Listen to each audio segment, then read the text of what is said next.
Hello everyone, welcome to my another mini vlog. আজ ছিল ভাইফোঁটা, তো সকালবেলা স্নান সেরে সুন্দর করে রেডি হয়ে গেছি।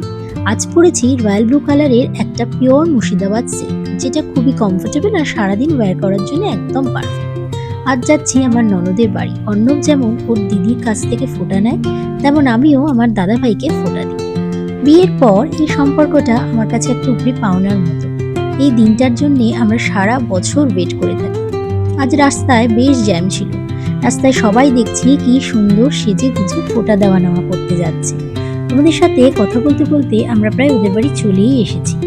গিয়ে দেখি ওরা আমাদের জন্য অনেকক্ষণ ধরে ওয়েট করছিল। আমাদেরই একটু দেরি হয়েছিল। এরপর আমি আর দিদি মিষ্টির প্লেটগুলো সাজিয়ে নিচ্ছিলাম। এতক্ষণে শুনুও চলে এসেছে। আজ ভাইফোঁটার দিনও ওর কলেজ ছিল। এদিকে আমি আর দিদি সবটা গুছিয়ে নিয়েছি। জানো তো, আমি যেহেতু বাবা মার একমাত্র মেয়ে, সারা জীবন আমার খুব আক্ষেপ ছিল কোনো দিদি বা দাদা না থাকার জন্য। যাই হোক, ভগবান সেই ইচ্ছাও আমার পূরণ করে দিয়েছে। এই দুজন মানুষ সুখে দুঃখে সারা জীবন আমাদের মাথার উপর ছাতা হয়েই থাকুক, ঈশ্বরের কাছে এটাই চাওয়া। রক্তের সম্পর্কের থেকেও আত্মার সম্পর্কের মূল্য অনেক বেশি। পুরো দুই বোনও প্রতি বছরই দুজন দুজনকে ফোটাত।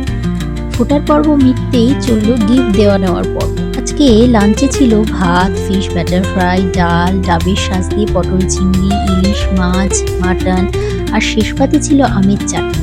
দিদি সবটা একা হাতে রান্না করেছে শুধুমাত্র আমাদের জন্য। এরপর সবাই একসাথে বসে লাঞ্চ সারলাম। চললো অনেক আড্ডা, হাসি, মজা, গল্প আর ঘুরতে যাওয়ার প্ল্যানিং। সারাটা দিন আজ অনেক হই হুল্লোড় করলাম। কখন যে সন্ধে হয়ে গেছে বুঝতে পারিনি। এবার বাড়ি ফিরতে হবে, তাই সকলের খুব মন খারাপ। আবারও একটা বছরের অপেক্ষা। আমরা সবাই অপেক্ষা করে থাকি এই ফ্যামিলি গেট টুগেদারের জন্য। যাই হোক, সবাইকে টাটা করে চললাম বাড়ির দিকে। তোমরা ভালো থেকো, সুস্থ থেকো। তোমাদের সাথে আমার অনেক গল্প হবে নেক্সট ভিডিওতে।